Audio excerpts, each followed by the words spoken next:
Hi, I'm Circe Olson Woessner, the director of the Museum of the American Military Family in Tijeras, New Mexico, actually Albuquerque, New Mexico now, and this is our podcast, Together We Serve. Today, September 21st, is the International Day of Peace.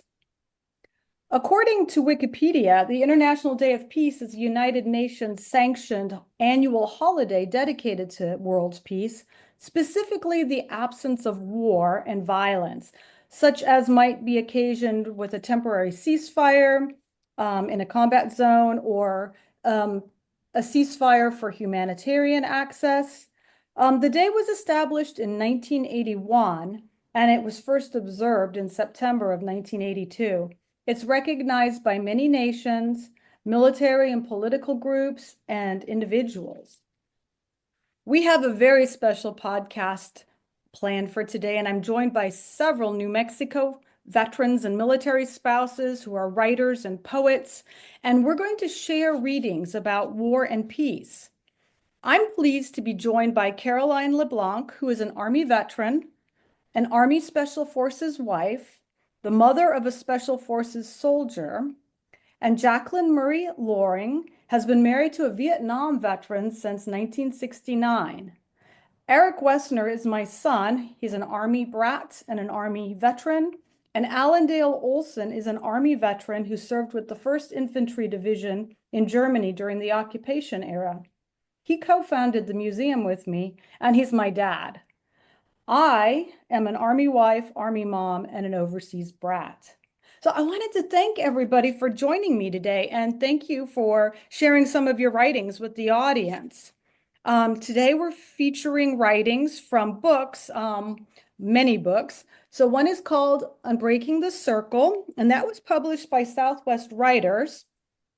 Things We Carry Still, I know it's a little blurry, Things We Carry Still from MiddleWest Press. From the front lines to the home front, New Mexicans reflect on war, and that's one of our books, the museum's, and also Host Nation Hospitality, another one published by the museum. I wanted very quickly to go back and show you now Things We Carry Still. I've got it unblurry. So we're going to get started. But I wanted to say that all of us readers today have been directly or indirectly touched by war. And so we want to share our words on this day that commemorates peace by discussing war and peace. So, hey, Caroline, would you like to start? Sure. My piece was included in the recent book Unbreaking the Circle. It's titled Waiting in the Pharmacy Line at the Air Force Base. And it is a high bun, which means that there's a short paragraph, narrative paragraph, and then a haiku. And they're leapfrogged in there. So I'll do my best to indicate when I'm switching from narrative to haiku. The rule is you don't pet service dogs or even talk to their person. You don't stare, you don't ask why the person has the dog. You just respect everyone's privacy. So when this dog in a service vest covered with military and service dog patches, including one saying Lola, looks up at me and starts sniffing my dog's scent on my leg, I look at the man with her. I dare to ask, "Can I pet your dog?" "Sure," he says. Lola leans in to let me rub her ears, her tail wagging like PDQ Bach. And so the story begins while the man and I wait in a relatively short line for prescriptions at the local Air Force base. We both got there early. Here's the drill for getting your medications at a military facility. You get your timing and paperwork, prescriptions submitted, IDs proving eligibility and such in order, and you join the line of people waiting to pick up their prescriptions. Sometimes the line is short. More often it curls around the edge of the room. It always moves slowly. Sometimes you talk, sometimes you check your phone, sometimes you stare at the wall or count the people in front of you again. You've paid for this privilege with years of military service, as a service member or a military family member. Now you pay in time and inconvenience, never in cash. Usually, you don't meet a friendly service dog in her person while standing in line. His white hair below his worn SF cap touches his keffiyeh scarf. Wow. Lola is a black service dog with a rust and black muzzle and reminds me of my long gone rust-colored Tara, part Rottweiler and part unknown. The old veteran looks like he could be 80. We never exchange names. He says Lola is part bloodhound. She has certainly a bloodhound's soft, floppy ears. Either the man does not hear when I mention Rottweilers or he ignores me. Lola keeps saddling up to me for her ear rubs. Her person is chatty for anyone in the pharmacy line, never mind a veteran who needs a service dog. Then he says, "We had dogs in Afghanistan, military dogs, real mean dogs, no good except for their night warnings." We're in line for meds. He says, "I got shot up bad in Afghanistan." The Veterans Special Forces ball cap is green, faded and frayed around the edges of the bill. His jeans and jacket are well worn.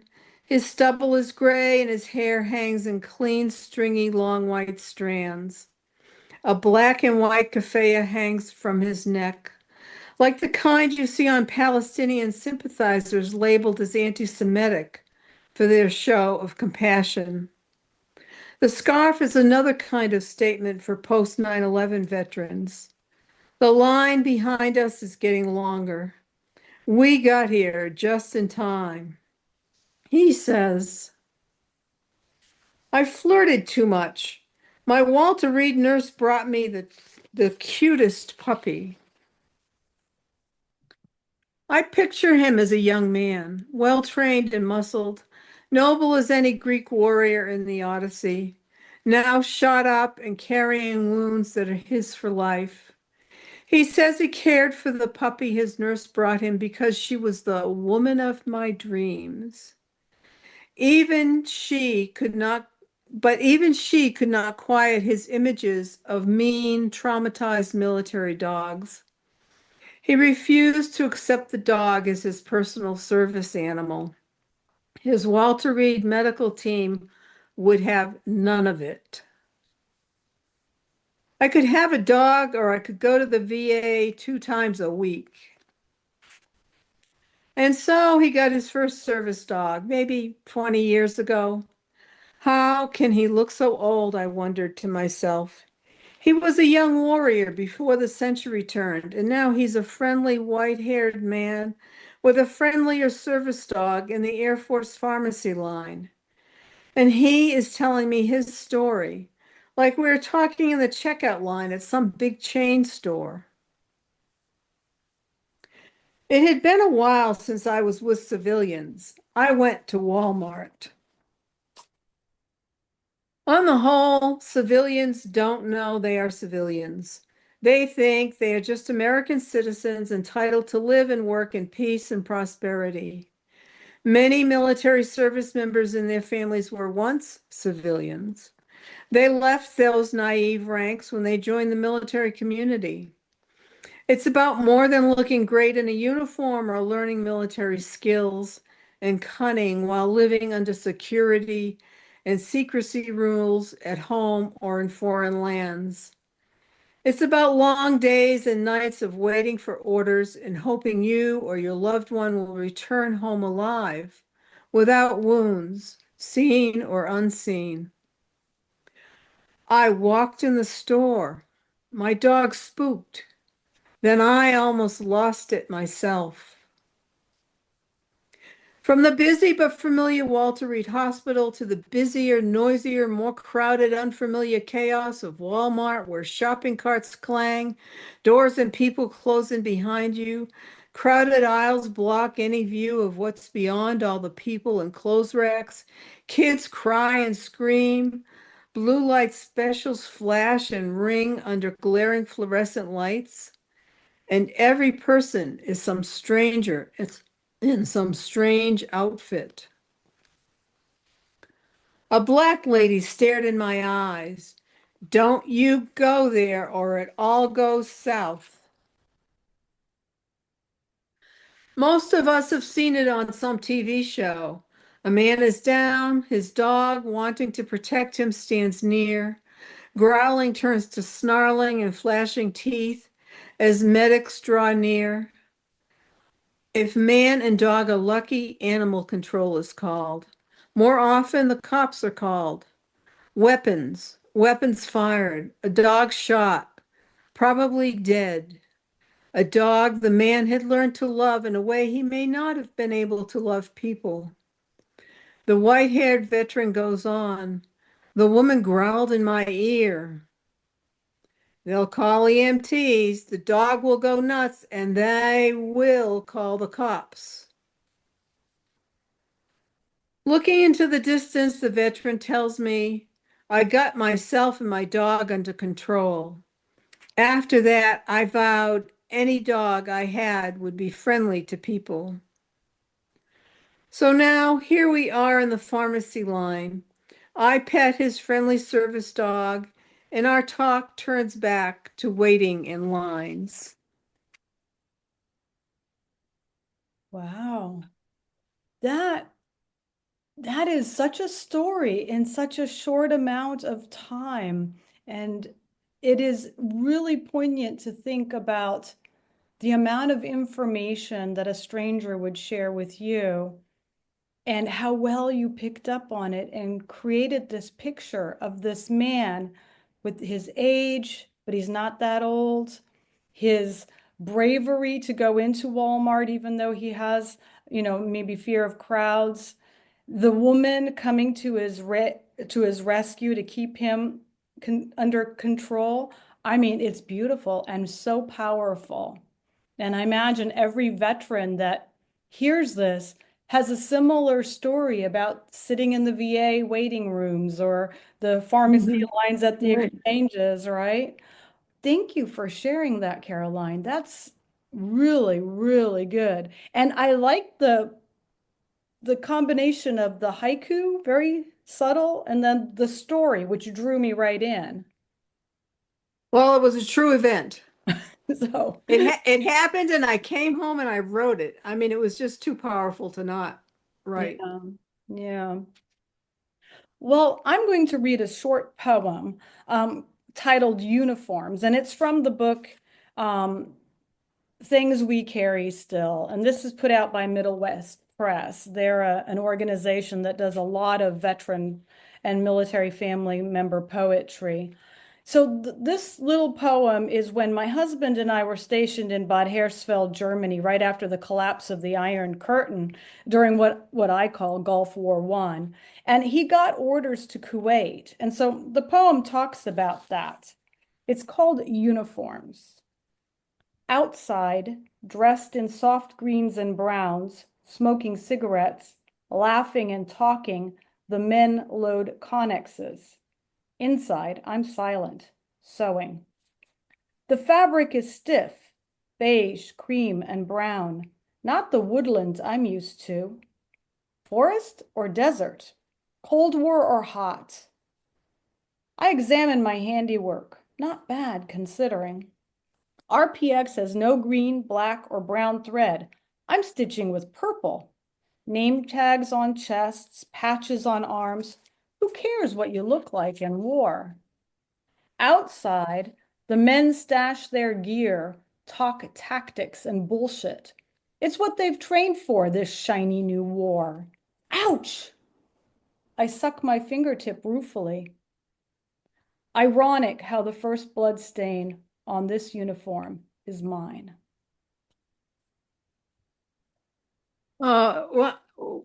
When I first read this poem, and now that I'm hearing it, it takes my breath away. It so thoroughly captures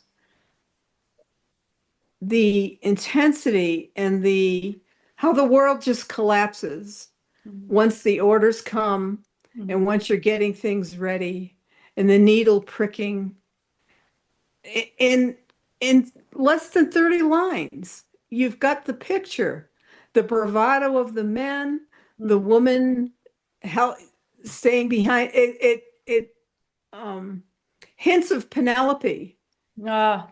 and Odysseus. Penelope weaving, unweaving.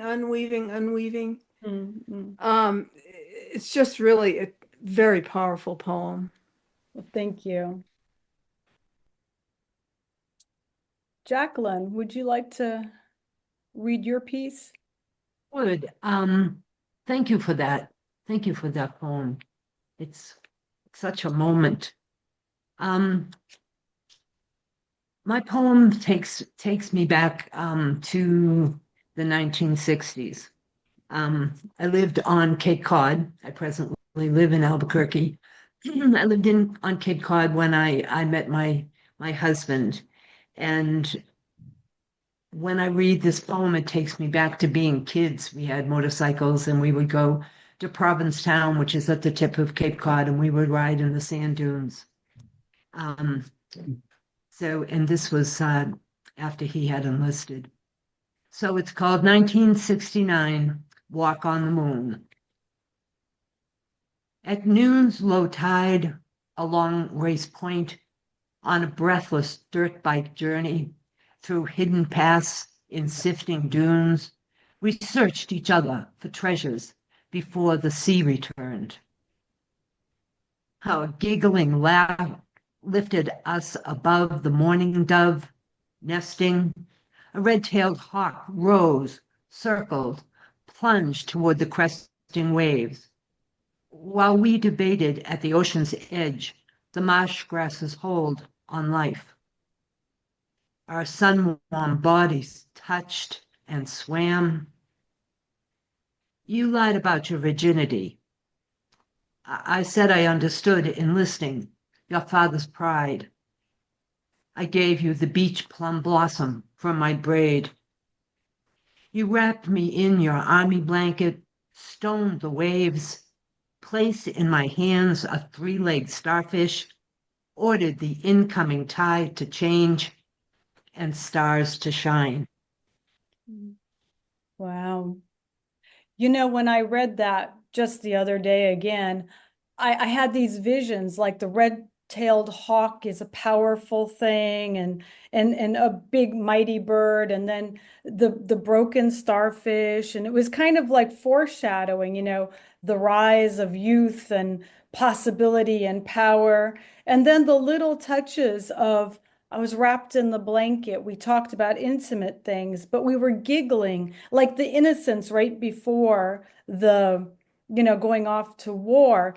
And I don't know if when you wrote it, you already knew he was going to Vietnam or not. He had just enlisted, but it catches a moment of some summer of innocence and just happiness. And I really love that poem with all its symbolism. Thank you, Circe. So Eric, would you like to read a piece and introduce it first and read it? Absolutely. So this is called Dinner with the Sheik. This was an incident that happened when I was serving in Iraq. And it was basically, when you look at it, it's surprisingly more of almost a slice of life. It shows how the differences and the things that we have in common are still far more than the differences. Dinner with the Sheik. While stationed in Iraq, we were assigned to undertake a mission out on a remote forward operating base, or FOB, located on the banks of a river. It was a very small operation. Our mission was to install communication equipment, nothing particularly difficult or flashy, but it was necessary. Compared to the combined operations base, the FOB was tiny. I was surprised at the proximity and laid-back atmosphere of the local military forces and coalition forces. Getting out there was uneventful. Everybody was glad to be out of the AMRAP when it was all said and done. Being packed in the back like sardines is never pleasant. We'd been at the fob for about 2 or 3 days when word filtered down that the sheik was coming to dinner. To be fair, I don't know if he was a sheik in the traditional sense of being a tribal leader. I wasn't sure what I expected. Perhaps I'd been spoiled by Lawrence of Arabia. But I was expecting someone tall and regal in flowing robes, like in the movies. What I got was a squat, corpulent man who seemed to have two expressions, quiet and brooding and serious and brooding. I figured dinner would be something for the top brass types behind closed doors. So I was very surprised when we were included in the invitation. As it turned out, the fob had two modes, laid back and very laid back. I think the only preparation was that they swept out the mess hall an extra time or two, because as far as I could tell, the regular routine was not deviated from. The fob was very small and its facilities were minimal. Many supplies were trucked in daily from the Cobb, including the dinner service. I honestly wasn't sure what I was expecting, but buffalo chicken wings, mac and cheese, French fries, and salad were not it. Paper plates and plastic cutlery and Marmite containers served as our dinner service. A local radio station was playing upbeat Iraqi music. It was all very exotic. Dinner was on the late side. I don't recall the exact time, but I remember that the call to Salat al-Mahib, the evening prayer, had already sounded.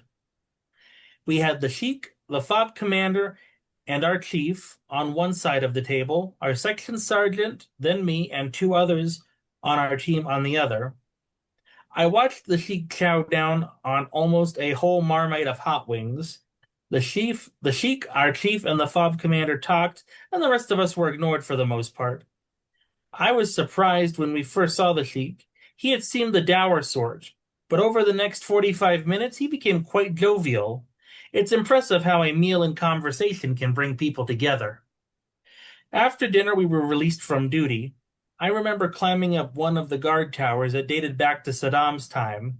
I could look out over the river and see the lights on the far bank and the distant lights in the town. War or no war, people were still people.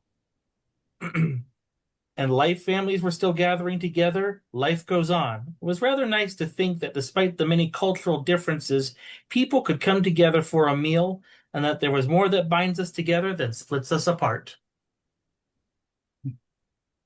What a wonderful story. Thank you for that. It's the first time I have heard it. I kept thinking about all the different layers of war and military. Caroline's story about the pharmacy and the service dog, and my story about being early into the military life. And then you're being in this exotic environment, just learning that people are people and experiences need to be accepted for what they are at that moment, and then put into the bigger whole of being part of the military family. So I really appreciated that. Thank you, Eric. Not a problem. So I'm going to turn this over to my father now, who's going to read a poem that was from the book Unbreaking the Circle, Stories of Service. That's the one from Southwest Writers. So Dad, could you please tell us about the poem, move into the screen a little and tell us about the poem and go ahead and read it. I'll tell you something about the poem, but first you suggested I say something about Germany and the city of Würzburg when I was there in 1954, 9 years after the war had ended. You had asked me to kind of describe what the city looked like. I'd rather approach it from what the city felt like, especially because of what's going on today in world affairs. 1954, the war had been over 9 years. We were in Würzburg, Germany. The city had been partially rebuilt. There was still plenty of rubble and bomb damage around. And residence palace, the beautiful Baroque residence palace. It just had its new roof put on when we got there. But the band played for a lot of ceremonies, including one that is still very memorable in my mind. We were called upon to join a NATO parade in Arnhem, the Netherlands, in honor of the 10th anniversary of the liberation of Holland. And why I remember this so vividly is that the people in Holland stormed into the streets and hugged us, threw flowers at us, thanked us for saving them, thanked us for ending the war. And the Queen herself, who was on the reviewing stand, insisted that we play the Stars and Stripes Forever, and she herself stood up and directed the singing of it, the humming of it. And that's what we found in 1954 in Germany, people welcoming us, feeling glad that the Americans were there. A little different picture now from this poem, Korea, August 1968, a decade or so later by Steve Borbas. He died before the book with his poem in it, Unbreaking the Circle, died. So Circe asked me to read it for him. Just below the Korean line, Camp Casey is the spot we were doomed to serve our time in this land that God forgot. Down with snakes and buzzards, down where a man gets blue, right in the middle of nowhere, 10,000 miles from you. We sweat, freeze, and shiver. It's more than one can stand. They treat us like convicts, but call us defenders of our land. We are soldiers of the 7th Division, earning our measly pay, serving our people with honor for a lousy 2.5 a day, living with our emotions, waiting to see our gals, hoping that while we're away, they haven't married our pals. Few people know that we're living, few people give a damn. Although we're not forgotten at home, we still belong to Uncle Sam. The time we spent in the Army, the years we missed from our lives, but there was always a party to forget our sorrows and cries. And when we get to heaven, St. Peter will surely yell, "He's from Korea, Lord. He's spent his time in hell." I imagine many a soldier's been thinking those thoughts in the dawn of time. Yeah, thanks, Dad, for telling us a little bit about what you experienced. And then, of course, reading Steve's poem. They dedicated the book to him because he was such an important part of the writers group. So in researching Steve's poem, I read that he was born in Hungary right at the end of World War II. And then in 1956, when Hungary revolted against Russia, he and his family fled through Yugoslavia and spent 8 months in refugee camps until they finally came to the United States. And that reminded me of our 2017 anthology, War Child, Lessons Learned from Growing Up in War. Every person in this book had experienced war and had written about it. And so a military brat who was living in Germany during the time of the Hungarian Revolution remembers that her parents were told to have boxes with a 3-day supply of food for each family member in case they had to evacuate. And so even in 2017, decades later, she says that she either learned from or was a victim from that experience of having to feel constantly prepared. And even to this day, she still keeps on hand 3 days worth of food that doesn't need to be cooked, like tuna and crackers and peanut butter and bottled water. And so the lesson that this kid, she was a kid at the time, took away from the experience of war was you have to be prepared at all times. And I thought that was an interesting take, how war impacts children and, impacts them even as adults. So,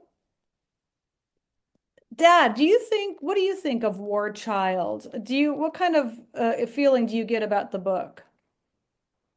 Oh, I found every story meaningful and rather touching, and thrust me back to my own childhood where I grew up largely in my school days, listening to reports from the war, reading newspaper reports, seeing films about the war, hearing from neighbors and families whose people were off in the war, some not to come back.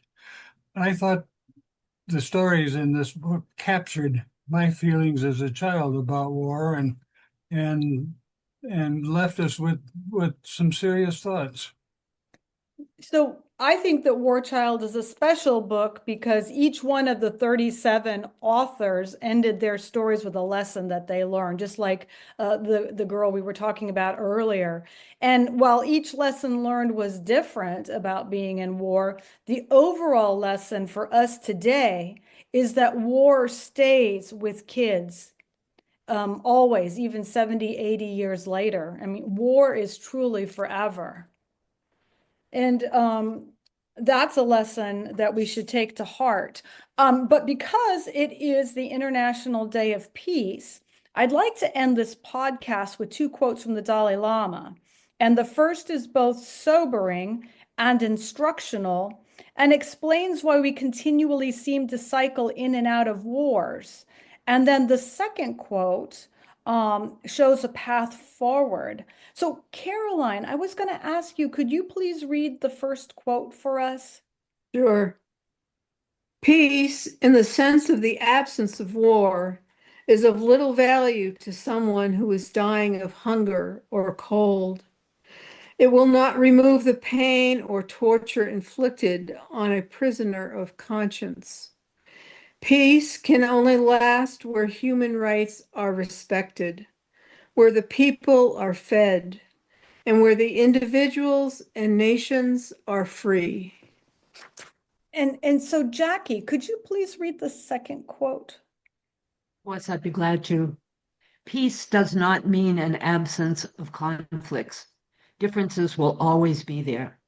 Peace means solving these differences through peaceful means, through dialogue, education, knowledge, and through human ways.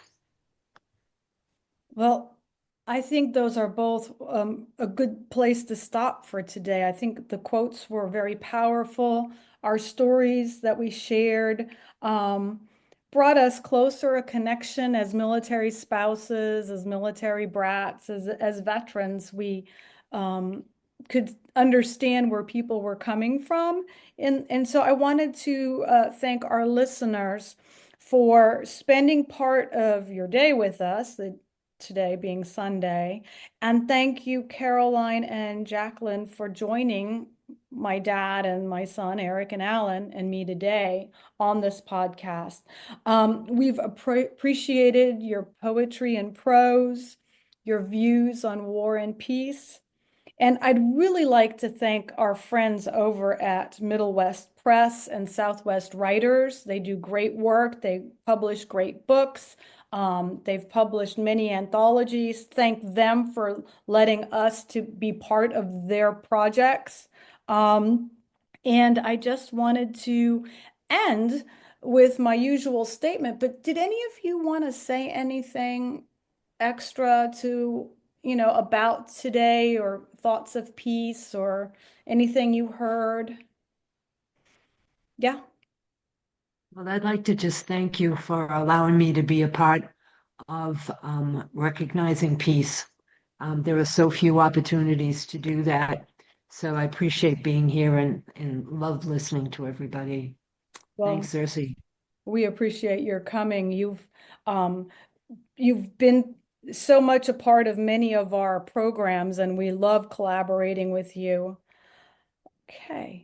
Well, this podcast has been brought to you by the Museum of the American Military Family and Learning Center. We're located on 201 Eubank Boulevard, Northeast in Albuquerque, New Mexico. And we are supported in part by New Mexico Arts and the New Mexico Humanities Council, and by listeners from around the world. And so once again, I wanted to thank Caroline and Jacqueline, Eric, Alan for joining. And so thank you so much. And you guys have a wonderful rest of your day.